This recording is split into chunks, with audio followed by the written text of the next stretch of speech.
আসসালামু আলাইকুম। যাদের টিউমার আছে, যে কোনো টিউমার, ক্যান্সার, ফ্যাটি লিভার, কি করবেন? প্রথম বর্জন করবেন সাদা চিনি।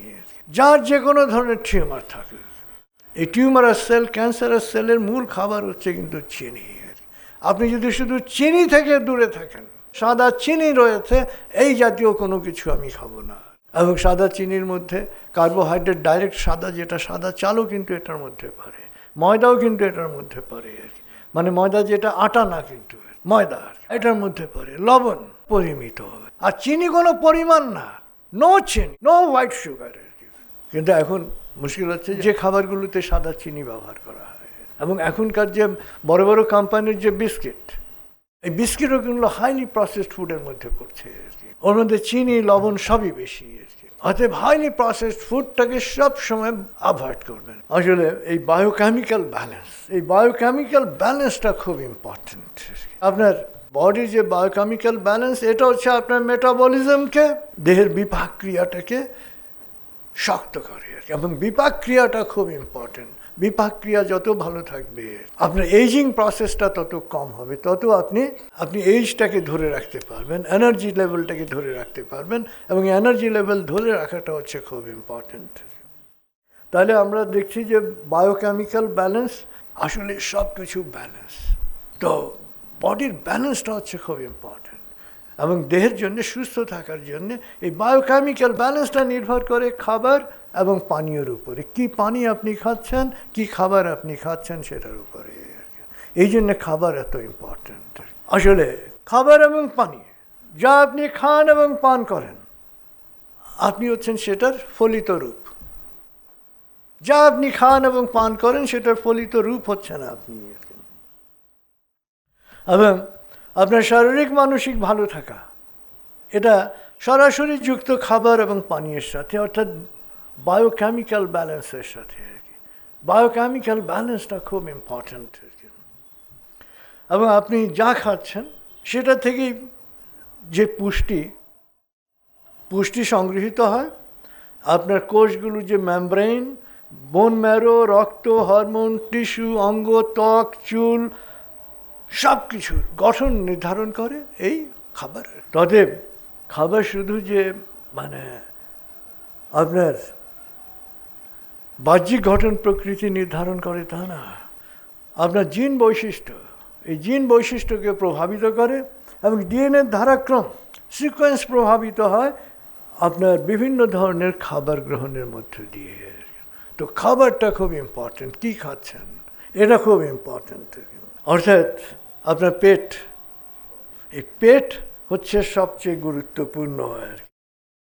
আসলে এই লিভার সহ পুরো পরিপাক ক্রিয়া, পুরো পরিপাক যন্ত্র ব্যবস্থা, এটা হচ্ছে এক কথায় আমরা বলতে পারি পেট।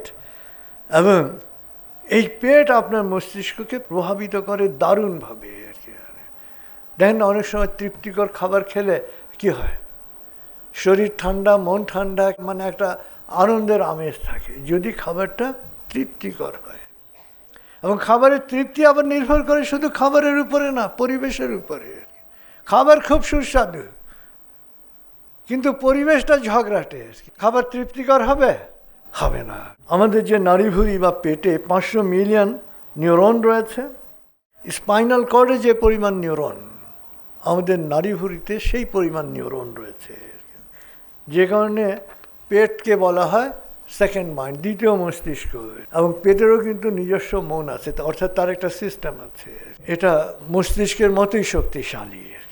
এই মস্তিষ্ককে কেন্দ্র করে যে মন, সেই মনের মতোই শক্তিশালী।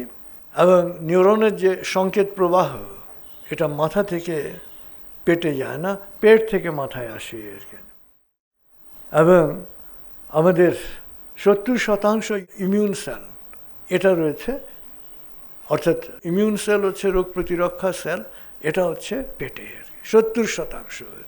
কারণ বাইরের আক্রমণ দুইভাবে হয়। যত ব্যাকটেরিয়া, ভাইরাস, অ্যালার্জেন, ফাঙ্গি, এগুলো যত আক্রমণ করে, এক হচ্ছে ত্বকের উপর দিয়ে, দুই হচ্ছে খাবারের মধ্য দিয়ে। এই কারণে আমরা 70% ইমিউন সেলের অস্তিত্ব হচ্ছে পেটে। আসলে বলা যেতে পারে যে আমাদের শরীরের ত্বক, মুখ, পেট 100 ট্রিলিয়ন অণুজীব রয়েছে, এবং পেটের ব্যাকটেরিয়া যেরকম আমাদের ইমিউন সিস্টেম রোগ প্রতিরোধ ব্যবস্থার জন্য প্রয়োজনীয়, তেমনি হজম এবং দেহের যে পরিপাক ক্রিয়া, এটার জন্য খুব ইম্পর্ট্যান্ট হচ্ছে এই ব্যাকটেরিয়াগুলো। এবং দু ধরনের ব্যাকটেরিয়ার, একটা হচ্ছে আপনার জন্য উপকারী, আর একটা হচ্ছে অপকারী। এবং উপকারী ব্যাকটেরিয়াগুলো বাইরে থেকে যত ব্যাকটেরিয়া ভাইরাসের আক্রমণ হয়, সে প্রথম চেষ্টা করে সেগুলোকে বিনাশ করতে। আর এই উপকারী ব্যাকটেরিয়াকে বিনাশ করে হচ্ছে এই হাইলি প্রসেসড ফুড। আমাদের যে খাবার যা আমরা খাই, এটা ইম্পর্ট্যান্ট কেন? কারণ যদি খাবার ক্ষতিকর ব্যাকটেরিয়ার পরিমাণ বাড়িয়ে দেয় বা আপনার জন্য উপকারী ব্যাকটেরিয়ার কমিয়ে দেয়, তখন এই দুশ্চিন্তা, অ্যাংজাইটিস আপনার বেড়ে যাবে। আর উপকারী ব্যাকটেরিয়া যদি বেশি থাকে, তাহলে এটা দুশ্চিন্তা, অ্যাংজাইটিকে আপনার প্রতিরোধ করবে, দুশ্চিন্তা অ্যাংজাইটি থেকে আপনাকে বাঁচাবে। এবং আমাদের মুড যে নিয়ন্ত্রণ করে সেরোটোনিন, এর 90% রিসেপ্টর এই সেরোটোনিনের অবস্থান হচ্ছে আমাদের পেটে। আসলে আপনি যা খাচ্ছেন, এটার প্রভাব শুধু পেটের উপরে পড়ে না, পেটের অণুজীবের উপরে পড়ে না, আপনার শরীরের উপরে, আপনার মনের উপরে এটার প্রভাব পড়ে।